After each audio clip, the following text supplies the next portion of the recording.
After the State of the Union, Senator Marco Rubio from Florida had the Republican rebuttal, and he joins us live this morning from Washington. Good morning to you, Senator. Hey, good morning. Let me start with all I've seen online, and that is, what's the deal with the water bottle? Well, listen, my mouth got dry and I had to get some water.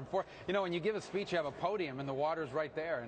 And when you don't, then you'll start looking around, where am I going to get the water from? And I figured I'd better off just taking that water and taking the hit for it than being unable to pronounce my words at the end of it. It had been a long day of work. We'd already done an 18-minute recording in Spanish, and, my mouth got dry. What can I say? But I was happy with the overall with what we were able to deliver in the speech. Well, I saw that you tweeted a picture of the empty water bottle, and I brought some with me now, by the way, in case we need it today. All right. Well, this is going to be about a 5-minute interview. Would you like to have a swig before we get started? Sure. Let's do it now. All right. Absolutely.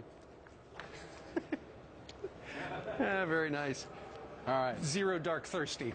I saw that referred to as what you did right there. Good.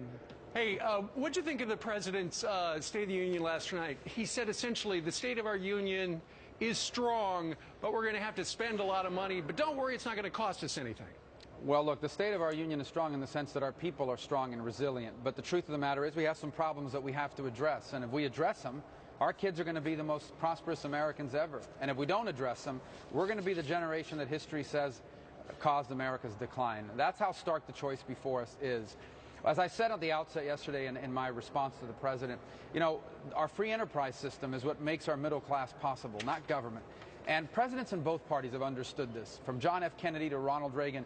But this president believes that the free enterprise system, it's the cause of our problems. And that's why you saw yesterday that for every problem we have, his solution is a new law or a new spending program or something else. And that just doesn't work. That's an old idea that's been tried all over the world. It's failed every single time. And so what I hope the President will do is give up on this obsession that he has with raising taxes, and let's engage in a real conversation about how to bring the debt under control and, more importantly, about growing our economy rapidly, because that's the only way we're going to create the jobs we need and bring our debt down. All right, Senator, we're going to put up on the screen a list of the President's agenda. He'd like to, I'm going to start with the second one, expand preschool programs. He'd like $40 billion toward infrastructure, more shovel-ready stuff. He'd like to combat climate change. And now the first item, he would like to increase the minimum wage from $7.25 to $9. During this first campaign, he wanted to raise it to $9.50. You don't think that that is a good idea, do you? Well, a couple things. On the universal pre-K, that's a state issue. States should be allowed to do that. We have that in Florida. And I'm a believer in early childhood education, but I'm not a believer that the federal government should mandate it.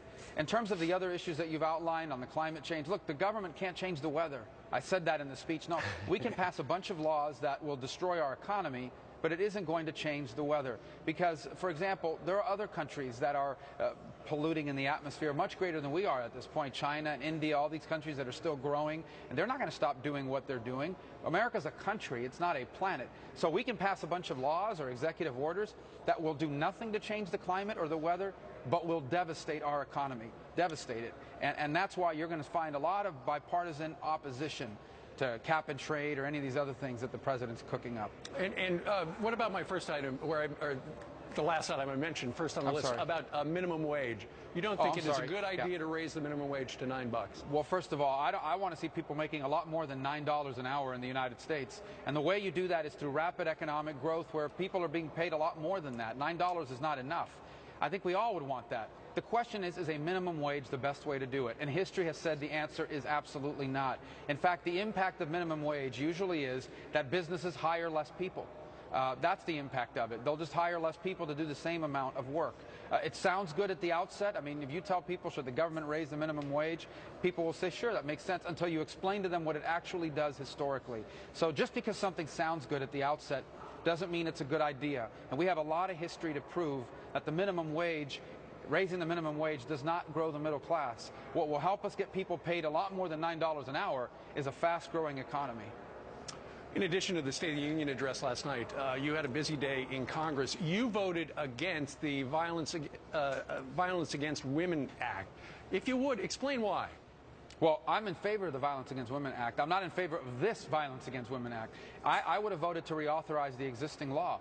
I would have voted to reauthorize the existing law with some amendments. I would have voted for this bill if they would have taken some amendments. Just to give you an example, under this bill, it would hurt Florida because it would require the state to take money away from domestic violence programs and give it to sexual assault programs. If we want to fund those sexual assault programs, put more money in there for that. But don't take money away from domestic violence programs that are working well in Florida. And I made my opposition and the reason for it very clear. They refused to accept it. I'm not going to vote for it. But if it comes back clean of that, I'll be more than happy to vote for it. I don't know anyone who's in favor of violence against women. As we've heard the President of the United States since the election back in November, he's really ratcheted up the rhetoric against guys and gals in your party. It's become much more confrontational.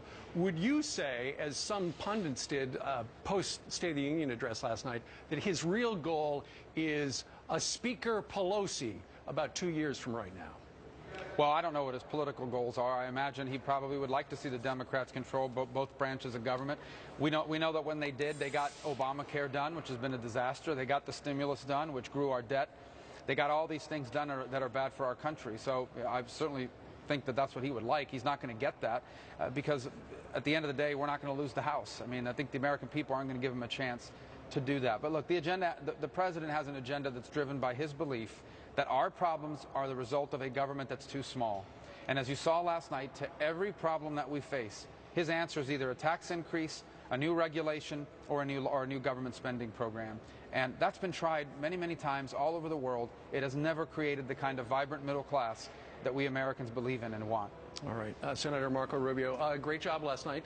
Thank you very much for getting up early and joining us here on Fox and Friends. Thank you, sir. Thank you, guys.